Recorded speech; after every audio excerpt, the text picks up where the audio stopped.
Um, I want to ask you a few questions about the Russiagate. I always get questions from, my Yeah. Chinese audience. Because Dorian had covered it extensively, right? So, Mm, how did the Russiagate start? yeah. This is a very, very good question. Russiagate started because Hillary Clinton and her team, whilst the US election was still underway, decided that Trump was vulnerable on connections with Russia because he'd spoken about needing some kind of a rapprochement with Putin. He gave that suggestion. So they started to spread stories that he had some kind of connection to Putin. And it gradually increased from that point going forward. Now, there are two different separate events which probably are connected to each other, but we haven't yet found the complete story of how it happened. And one is that Hillary Clinton's campaign team um, contracted through various middlemen with a former British spy, Christopher Steele, who produced a dossier Mhm. suggesting that Trump was working with the Russians in all sorts of ways to undermine Hillary Clinton and to steal the election. That dossier, it's now been established, was largely invented by Mhm. various people. It was put together. It was mostly the result of gossip. The other thread to this is that at some point in the winter of 2015, um, some kind of operation seems to have been launched in London to try to trap a young Trump, a Trump campaign official called Papadopoulos. Mhm. And it's not at all clear how this happened, but he met a rather strange man called Joseph Mifsud, who was supposedly a Maltese professor Mhm. working at various British universities and European universities, who ran some kind of diplomatic academy in London. And this Maltese professor supposedly told Papadopoulos that the Russians had dirt on Hillary Clinton. Mhm. And somehow or other, Papadopoulos is supposed to have passed on this information to an Australian diplomat. The Australian diplomat is now pushing back against this story. Mhm. And anyway, this then reached the FBI. It sounds all very complicated. Mhm. But the FBI took it seriously and launched an investigation into collusion between Donald Trump and the Russians. Now, the interesting thing about the Papadopoulos side of the case, with the Christopher Steele dossier, we have a lot of information. We know the story. We know who was involved.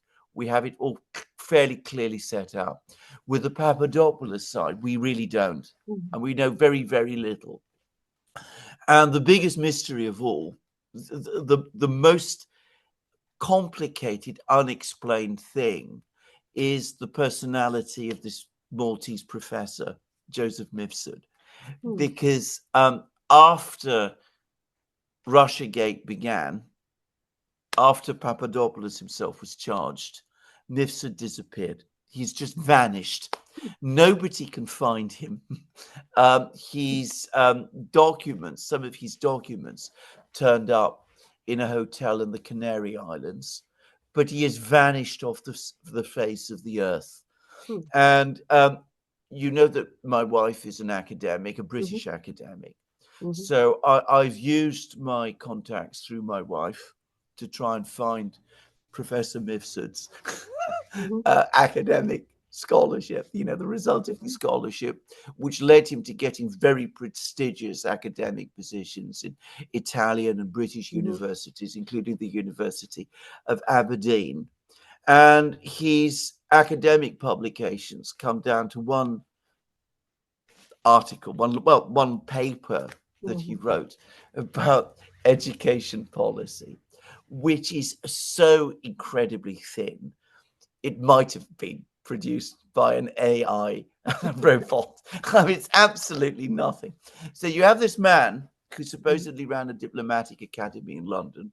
Nobody seems to have been taught by him. Okay. One man meets Papadopoulos, gives a single interview to the Daily Telegraph, Okay. and then vanishes. Now, I'm fairly sure that this isn't a real person, that this is an identity used by an intelligence agent of Mhm. some country, Mhm. but I'm not able to say which one. The Mhm. only thing I would say is the fact that he was able to obtain academic positions on this threadbare Mhm. history in British and Italian universities strongly points to him being an agent of some Western intelligence agency rather Okay. than a Russian one. Okay. Anyway, Mhm. that's so those are the two. Those are the Mhm. two original threads. Then into the middle of this came the third thread, which was the supposed hacking of Mhm. the Democratic Party's computers by some mysterious entity, which the US officially still says was, Russian military intelligence. And they supposedly, through some unexplained way, passed on the results of this hacking, which were various Mhm. emails by Hillary Clinton and her people to WikiLeaks, which then Mhm. published them. So WikiLeaks published laundered Russian intelligence material. The problem with that is this. It's never been conclusively established that the Democratic Party's computers were hacked at all. It Mhm. looks as if the company CrowdStrike, which Mhm. carried out the investigation on behalf of the Democratic Party into these computers, never completed its investigation Mhm. and has connections itself with the Democratic Party. And it looks as if the FBI never conducted a separate investigation into whether there had even been computer hacking. So it's starting to look as if that whole story is shaky as well, and there may not have been any kind of Russian hack. And WikiLeaks itself has always insisted that they never got um, the emails in that kind of way, but that they were provided to WikiLeaks by an inside source within Mhm. Hillary Clinton's campaign. So, if you like, those are the three threads: the Papadopoulos case, the Christopher Mhm. Steele case, and the emails, the Mhm. hacked emails. None of them really amounted to very much. If you want me to say how you can find the real answer to Russiagate, finding Professor Mifsud Mhm. or finding out who this person actually was. That is the solution to the riddle. You'll notice, by the way, that no one ever mentions this person. He's Mhm. never talked about. It's the one part of the Russiagate story that has been completely deleted, even though if you look at the actual investigations, that there was somebody who was using that name, and he Mhm. did meet Papadopoulos. And I forgot to say that the FBI supposedly even met him. But as I say, he's vanished off the face of the earth. So Christopher Steele, he got paid by the Clinton Yeah, campaign, yeah, right? yes. Okay. And then there is also A Robert lot, Mueller. a lot of money, by the way. Yeah, 1 million or something, I think. Yeah. Mm, Okay. And then Robert Mueller had FBI had a thorough investigation, which yeah. their conclusion is there is not enough evidence Mm, to to indict Donald Trump for this yeah. or anything, right? So there Yeah. is nothing. They didn't Yeah. find anything. Yeah.